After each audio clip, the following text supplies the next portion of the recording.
My dear friends, welcome in Vision chemistry classes. आज की class में पढ़ेंगे law of chemical combination. Law of chemical combination. तो देखते हैं लॉ ऑफ केमिकल कॉम्बिनेशन के बारे में।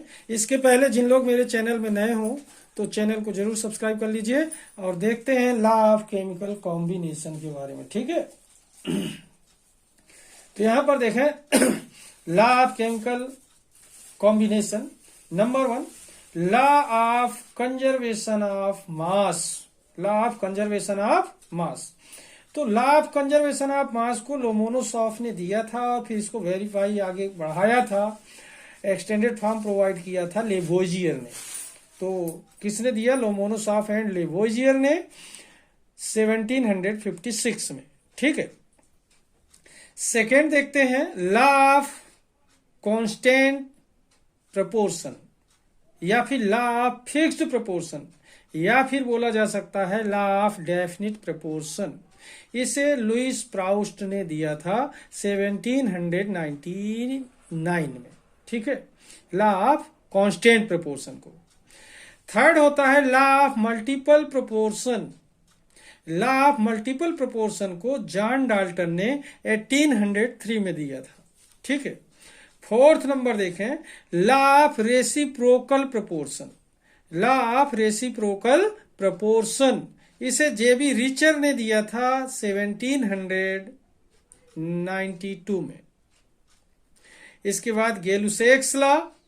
गेलुसेक्स लॉ, और यहां पर आपको नाम से ही पता चल रहा है कि इसे गेलुसेक ने दिया है और इस लॉ को दिया था गेलुसेक ने 1808 में।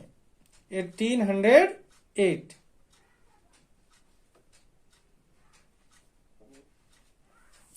किसने दिया इसे? गेलुसेक्स ने दिया और 1808 में दिया। ठीक है, तो इस तरीके से आप लोग देख पा रहे होंगे कि यहां पर आपको लॉ ऑफ केमिकल कॉम्बिनेशन कितने दिए हुए हैं? 1 2 3 4 5। मतलब लॉ ऑफ केमिकल कॉम्बिनेशन कितने होते हैं?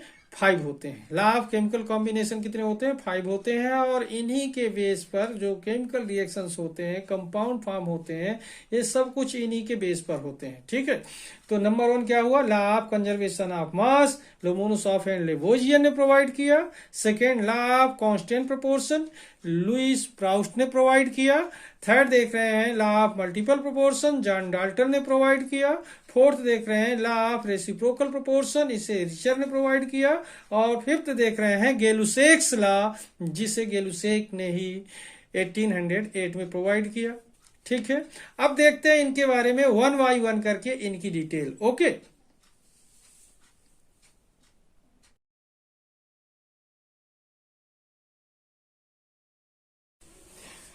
तो देखिए यहां पर क्वेश्चन क्या है? Law of conservation of mass. Law of conservation of mass.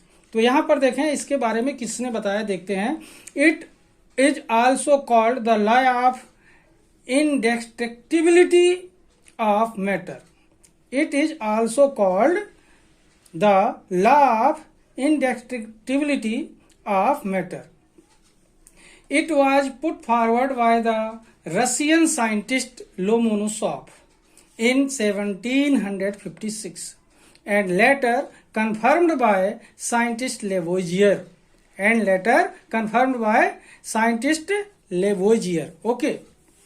Once again, it is also called the law of indestructibility of matter.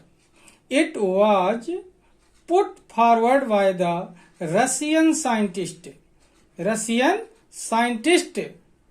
Lomonosov in 1756 and later confirmed by scientist Lavoisier.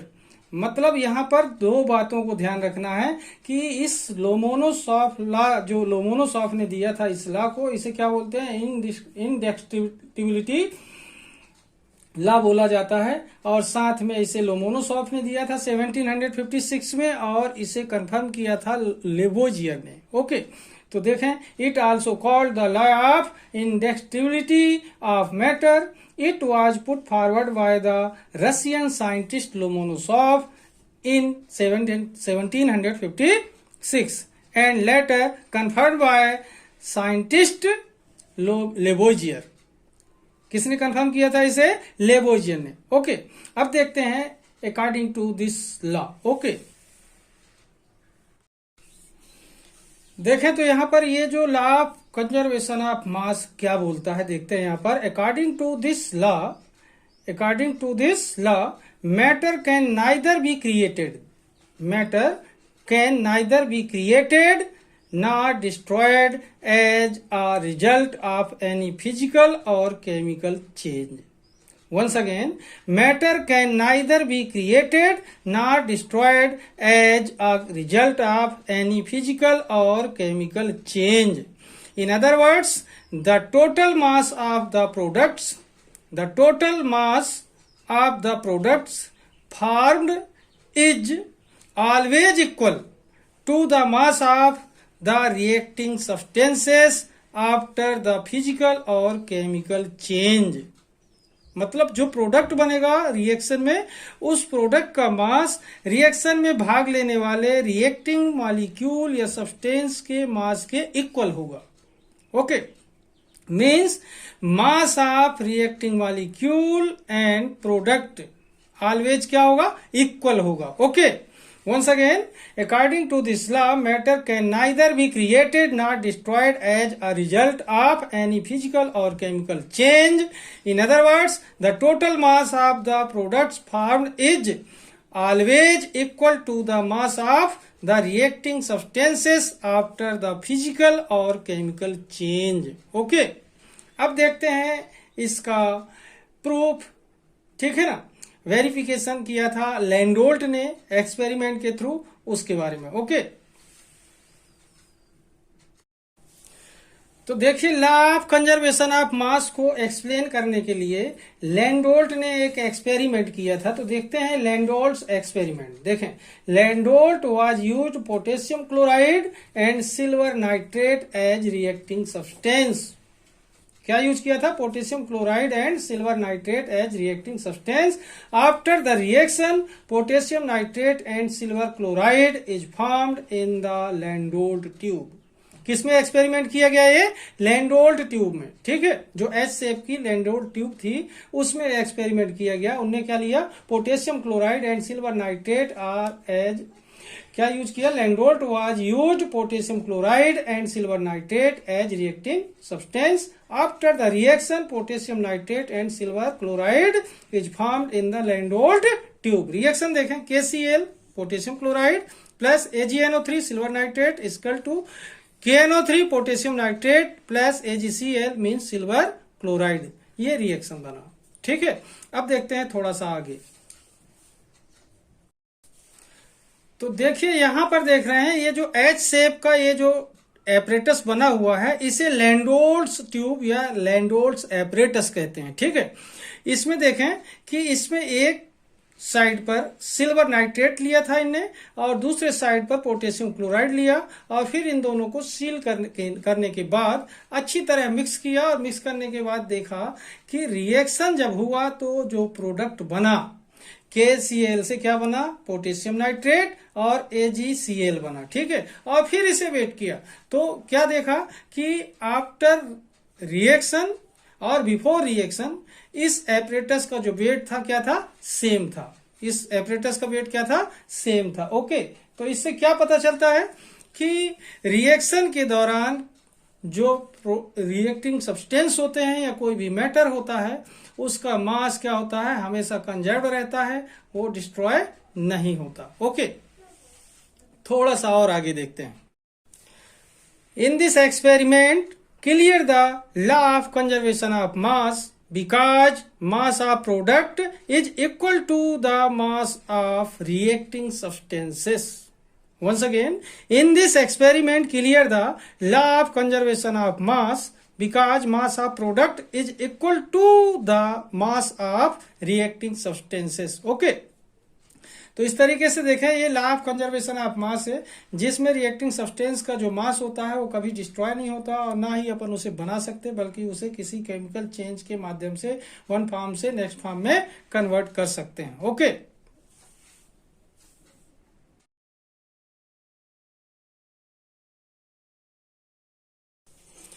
तो देखिए यहां पर देख रहे हैं हम लॉ ऑफ केमिकल कॉम्बिनेशन में second law, law of chemical combination में सेकेंड लॉ क्या है? Law of constant proportion, law of constant proportion. देखें इस लॉ को किसने दिया, देखते हैं। This law was first given by a French chemist Louis Proust in 1799, in 1799. Once again, this law was first given by a French chemist Louis Proust in 1799. According to this law, अब देखें क्या बताया इसने। According to this law, a chemical compound obtained from any source, a chemical compound obtained from any source or prepared by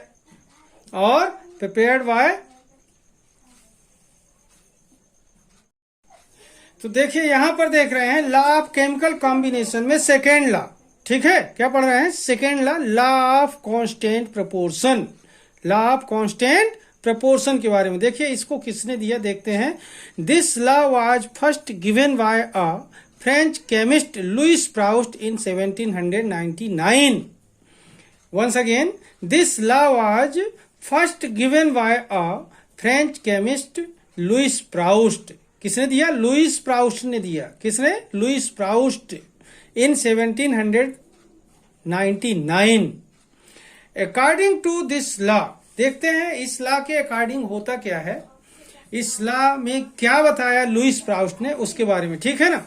A chemical compound obtained from any source, a chemical compound obtained from any source or prepared by any method, या तो उसे किसी भी source से obtain किया जाए या किसी भी मेथड से उसे बनाया जाए।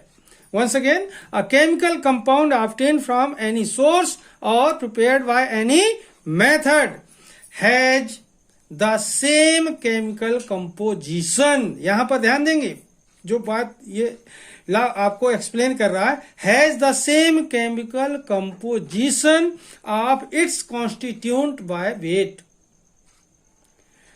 वेट के अकॉर्डिंग उनके जो कंपोजिशन होंगे कॉन्स्टिट्यूंट का, क्या होगा? सेम होगा। Once again, a chemical compound obtained from any source or prepared by any method has the same chemical composition of its constituents by weight. Okay, थोड़ा अब आगे देखते हैं। तो देखें यहां पर आगे थोड़ा देखते हैं। This law is also called law of fixed proportion, law of fixed proportion and law of definite proportion, law of definite proportion. Okay, और उसे क्या बोलते हैं? Law of constant proportion, law of constant proportion, law of fixed proportion, law of definite proportion. Okay, example देखते हैं इस पे। Obtain water from many source, obtain water from many source. Okay, first देख रहे हैं रिवर, वेल, सी, rainfall etcetera. या फिर second point देख रहे हैं यहां पर बाय केमिकल रिएक्शन, यानी केमिकल रिएक्शन के थ्रू वाटर ऑब्टेन करें, या फिर रिवर का वाटर हो, वेल का वाटर हो, सी का वाटर हो, या फिर रेनफॉल वाटर हो। ओके, लेकिन यहां पर देखें by chemical analysis by weight ratio of hydrogen and oxygen is, यहां पर देखें ratio of hydrogen and oxygen was always 1:8. Okay, by chemical analysis, by weight, ratio of hydrogen and oxygen was always 1:8. Okay, मतलब ये clear कर रहा है कि आप वाटर को किसी भी सोर्स से ऑब्टेन कर लें, लेकिन उसमें हाइड्रोजन एंड ऑक्सीजन का जो रेशियो होगा बाय वेट वो ऑलवेज 1:8 होगा। ओके, इस तरीके से ये law of constant proportion okay होता है। अब देखेंगे आगे नेक्स्ट लॉ के बारे में। ओके,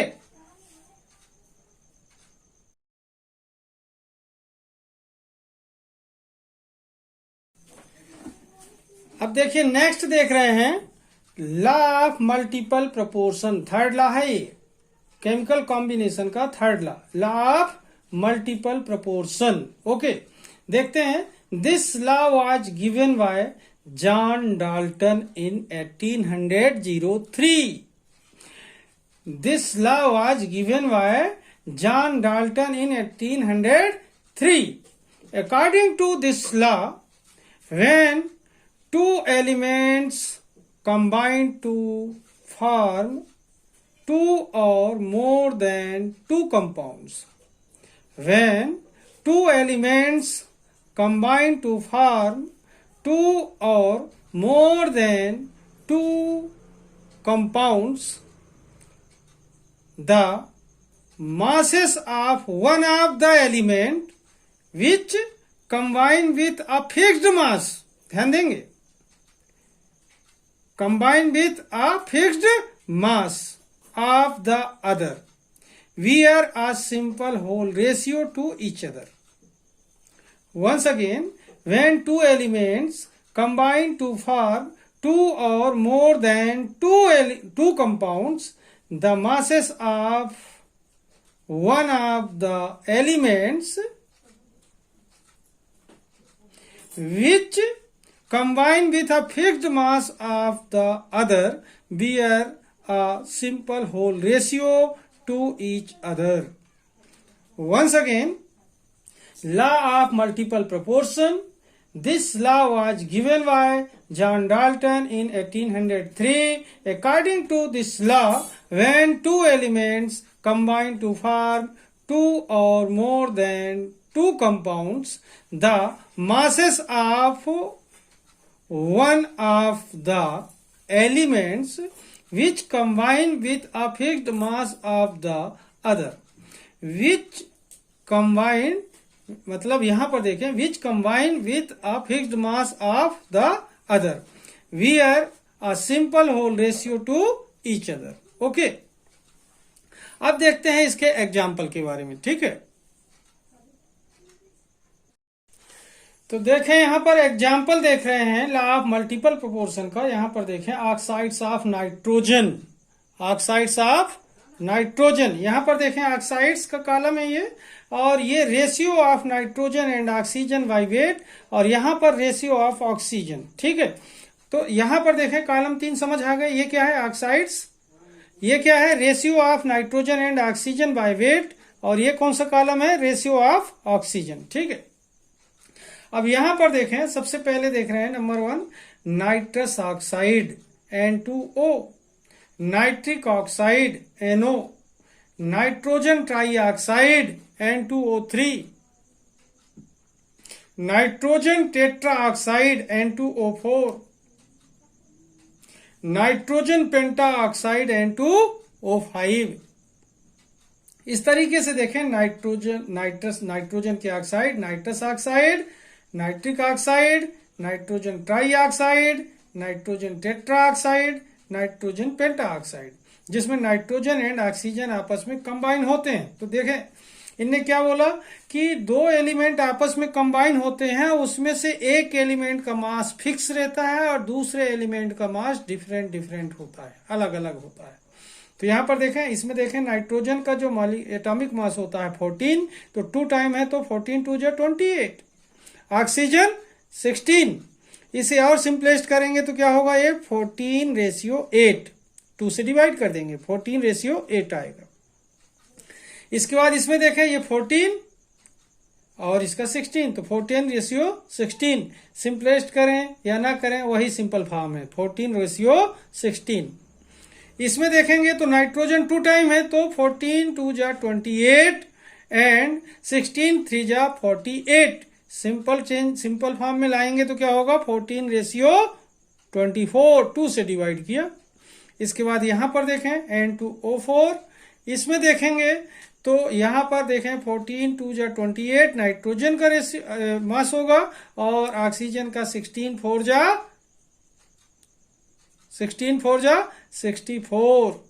ठीक है, इसे सिंपल फॉर्म में चेंज करेंगे तो क्या होगा? 14:32। इसमें देखें नाइट्रोजन पेंटाऑक्साइड में N2O5, यहां पर देखें 14 2 जा 28 एंड 14 5 जा 80। तो इसे सिंपल फॉर्म में कन्वर्ट करेंगे तो 14:40। अब यहां पर देखें आप कि नाइट्रोजन का मास फिक्स है और ऑक्सीजन के डिफरेंट मास नाइट्रोजन के फिक्स्ड मास से क्या करते हैं, ये कंबाइन होते हैं। तो भी यहां पर देखेंगे ये जो रेशियो है एक सिंपल रेशियो है, यहां पर 1 2 3 4 5। इस तरीके से देखें तो ये लॉ ऑफ मल्टीपल प्रोपोर्शन को ये क्या करता है, क्लियर करता है। यह example oxides of nitrogen. Okay, तो ध्यान देंगे एग्जाम्पल क्या है यहाँ पर, ऑक्साइड्स ऑफ नाइट्रोजन। ये वाला जो कॉलम है किसके लिए है, ऑक्साइड्स ऑफ नाइट्रोजन का। ये column ratio of nitrogen and oxygen by weight, और ये रेशियो ऑफ ऑक्सीजन का है। Nitrous oxide, nitric oxide, nitrogen try oxide, nitrogen tetra oxide and nitrogen penta oxide. Formula N2O, NO, N2O3, N2O4 and N2O5। ये मास का ratio हो गया और ये सिंपल फॉर्म किसके रेशियो, ऑक्सीजन का रेशियो हुआ। ओके, अब थोड़ा सा आगे देखते हैं। In this example, different mass of oxygen combined with fixed mass of nitrogen, in which ratio of nitrogen and oxygen is a simple ratio. In this example, different mass of oxygen combined with fixed mass of nitrogen, in which ratio of nitrogen and oxygen is a simple ratio. It is explain the law of multiple proportion, which that given by John Dalton in 1803. Okay.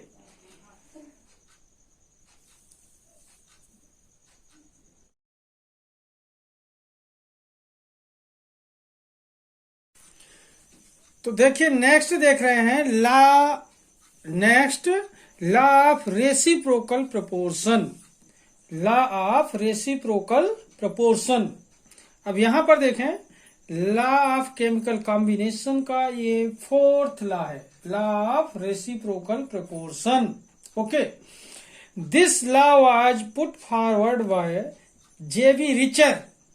JB Richter पूरा नाम है इनका।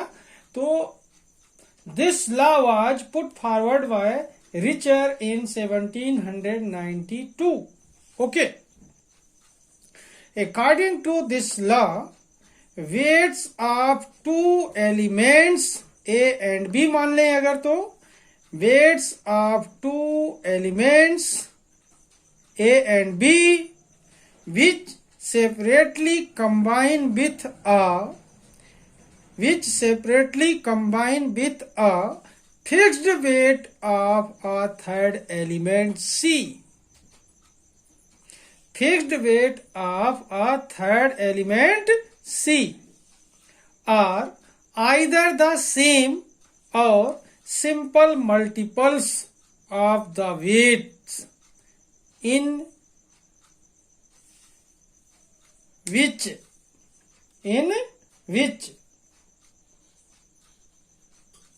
they combine with each other. Once again, fourth law is law of reciprocal proportion. This law was put forward by Richer in 1792. According to this law, weight of two elements A and B which separately combine with a fixed weight of a third element C are either the same or simple multiples of the weights in which they combine with each other. Okay. अब देखते हैं इसके examples के बारे में। ठीक है, अब यहां पर देखें एग्जाम्पल की बात करते हैं। ये जो एग्जाम्पल है ध्यान दें, यहां पर देखें example, two elements carbon and oxygen. Two elements carbon and oxygen separately combine with fixed mass of hydrogen separately combine with fixed mass of hydrogen. ध्यान दें, two elements carbon and oxygen separately combine with fixed mass of hydrogen. Okay, ये आपको तीनों element दिख गए. Two elements carbon and oxygen separately combine with fixed mass of hydrogen and forms CH4 methane, H2O water and CO2 carbon dioxide. Such as, यहां पर देखें, ये एक ट्राइगोन बना हुआ है. यहां पर देखें हाइड्रोजन, ऑक्सीजन, कार्बन. तो यहां पर देखें कार्बन और ऑक्सीजन हाइड्रोजन से सेपरेटली कंबाइन हो रहे हैं. तो कार्बन हाइड्रोजन से मिक्स होकर के क्या बना रहा है? CH4 methane. क्या बनाया? मीथेन. यहां पर ऑक्सीजन हाइड्रोजन से मिलकर क्या बनाया? Water, H2O. कार्बन ऑक्सीजन से मिलकर क्या बना रहा है? CO2 carbon dioxide. ओके, अब देखते हैं इनमें इनके रेशियो के बारे में. ठीक है,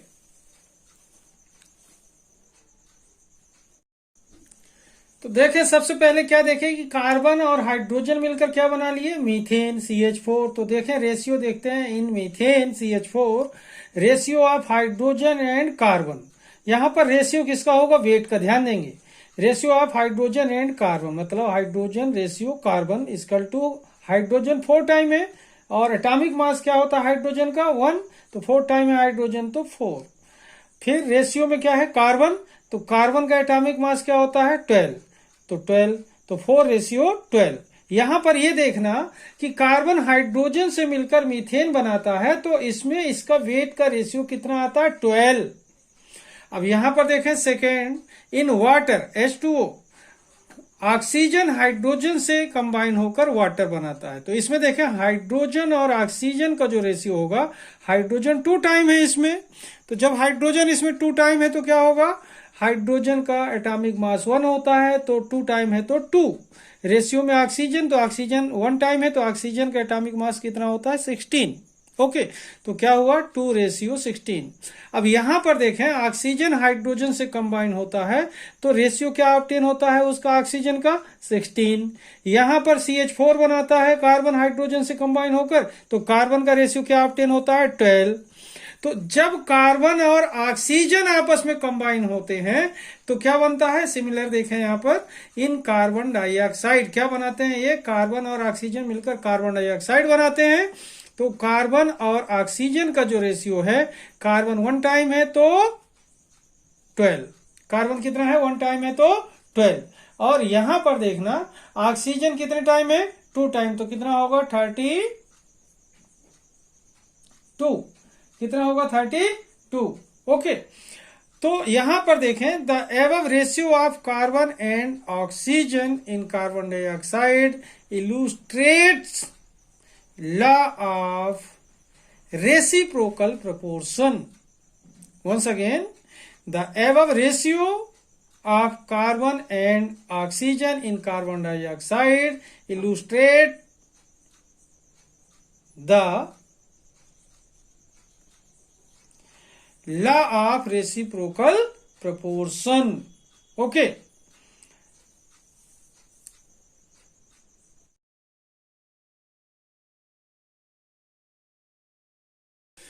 तो देखिए 5th नंबर का लॉ पढ़ रहे हैं यहां पर, लॉ ऑफ केमिकल कॉम्बिनेशन में 5th नंबर का लॉ, गेलुसेक्स लॉ. ठीक है, तो देखिए इसके बारे में. This law was put forward by Gay Lussac and it is known as Gay Lussac's law of combining volumes. Once again, this law was put forward by Gay-Lussac's and it is known as Gay-Lussac's law of combining volume. Okay, 5वें number का नियम है ये, रासायनिक संयोग के नियम में. कौन सा? 5th नंबर का, Gay-Lussac's law. ठीक है ना. तो this law was put forward bye Gay-Lussac and it is known as Gay-Lussac's law of combining volume. Okay, अब देखते हैं इसके स्टेटमेंट के बारे में. ठीक है, अब देखिए इसका स्टेटमेंट देखते हैं गेलुसेक्स लॉ का। तो देखिए according to this law when gases react together they do so in volumes which were a simple ratio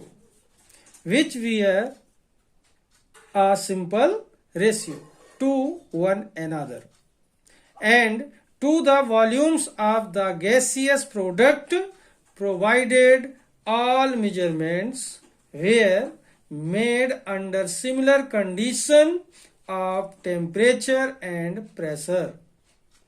Once again, according to this law, when gases